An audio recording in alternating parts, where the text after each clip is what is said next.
زکریا علیہ السلام کو جو بڑھاپے میں اولاد ملی ہے تو کیا آپ یہ سمجھتے ہیں کہ انہوں نے بڑھاپے میں دعا مانگی تھی صرف؟ ظاہر ہے وہ تو ساری زندگی مانگتے رہے ہوں گے نا بھائی. زکریا علیہ السلام کو اولاد کی خواہش تو اسی وقت سے تھی جب سے ان کی شادی ہوئی تھی. اسی وقت سے اولاد مانگ رہے تھے کہ مجھے اولاد چاہیے, مجھے اولاد چاہیے, میرا والی وارث چاہیے, میرا والی وارث چاہیے. لیکن پوری زندگی دعا قبول نہیں ہوئی مگر آپ مایوس نہیں ہوئے. بھائی ہمارا کام ہے مانگنا, مانگتے رہے مانگتے رہے مانگتے رہے مانگتے رہے. لیکن اللہ کی عادت ہے جب دیر سے قبول کرتا ہے نا تو پھر میں نے بتایا نا سود بھی لگتا ہے, تو حلال سود ہے, سود بھی لگتا ہے. اللہ نے دیر سے قبول کی مگر پھر ایسا بیٹا دیا جو سب پہ بھاری. کہا کہ پھر ایک بیٹا ملے گا مگر وہ سب پر بھاری ہوگا.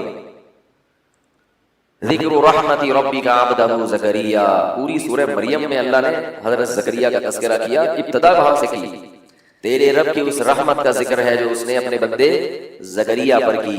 اذ نادى ربہ نداء خفیا, جب انہوں نے اپنے رب کو چپکے سے پکارا. چپکے سے شاید اس لیے پکارا کہ اگر میں سب کے سامنے دعا مانگوں گا تو لوگ مذاق اڑائیں گے کہ بوڑھے کو کیا ہو گیا, بال سفید ہو گئے, بیوی بانجھ بھی ہے, بوڑھی بھی ہے, اور اس عمر میں کیا مانگ رہے اللہ سے؟ دعائیں مانگ رہے خفیہ, چپکے سے جا کے اللہ سے کہہ رہے. قال رب انی وهن العظم منی واشتعل الرأس شیبا, اے اللہ مجھے پتہ ہے میری ہڈیاں بوسیدہ ہو گئیں, مجھے پتہ ہے کہ میری ہڈیاں بوسیدہ ہو گئیں, میرے سر کے بال سفید ہو گئے. واشتعل الرأس شیبا ولم اکن بدعائک ربی شقیا, مگر میں تیری رحمت سے مایوس نہیں ہوں, مجھے پتہ ہے تو دعائیں قبول کرتا ہے. حب لی من لدنک ولیا, عطا کر دے, گفٹ دے دے, ہبہ کر دے اپنی طرف سے ایک میرا والی وارث. عجیب بات ہے, دعائیں مانگ رہے ہیں, جب دعا قبول ہوتی ہے تو پھر حیران بھی ہوتے ہیں. اللہ تعالیٰ نے حضرت زکریا پر وحی کی. آپ بیت المقدس میں نماز پڑھ رہے تھے محراب میں, مسجد اقصی میں. مسجد اقصی بڑی زبردست مسجد ہے, ہزاروں پیغمبروں کی قبریں ہیں وہاں, ہزاروں پیغمبروں نے نمازیں پڑھی ہیں وہاں. تو محراب میں اللہ نماز پڑھ رہے ہیں کہ فرشتے نے آپ پر آ کے وحی کی, یا زکریا انا نبشرک بغلام, اے زکریا ہم تمہیں خوشخبری دیتے ہیں ایک لڑکے کی.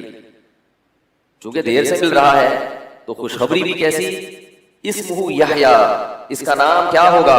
یحییٰ ہوگا. اللہ نے پہلے سے رکھ دیا کہ اب جب گفٹ مل رہا ہے تو پھر تحفہ ایسا ہو کہ کچھ تو ہو. لم نجعل له من قبل سمیا, اے زکریا اس سے پہلے اس نام کا کوئی بھی دنیا میں نہیں گزرا. اب جب خوشخبری مل گئی, قال ربی انا یکون لی غلام, اے اللہ میرے کہاں سے بیٹا پیدا ہو جائے. وہی پر مانگ کیوں رہے تھے, میرے کہاں سے بیٹا پیدا ہو جائے گا, میں تو بڈھا ہو گیا. وامراتی عاقر, اور میری بیوی کیا ہے؟ بانجھ. جوانی میں بانجھ ہوتی ہے تو اولاد نہیں ملتی, اب تو بوڑھی بھی ہو گئی, اب کیسے اولاد ہو جائے گی؟ قال كذلك, فرشتے نے کہا اللہ کی طرف سے ایسا ہی ہوگا. قال ربک, تیرے رب نے ایسا ہی کہا ہے.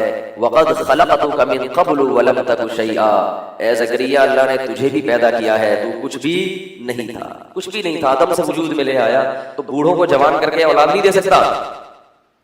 حضرت زکریا کی اللہ نے دعاؤں کے مختلف الفاظ ذکر کیے. لا تذرنی فردن, اے اللہ مجھے تنہا نہ چھوڑ.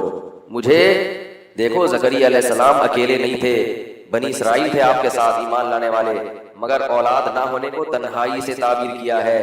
یہ بات سمجھ میں نہیں آتی تو گوروں کو جا کے دیکھو, سب کچھ ہے مگر بڑھاپے میں تنہا زندگی گزارتے ہیں.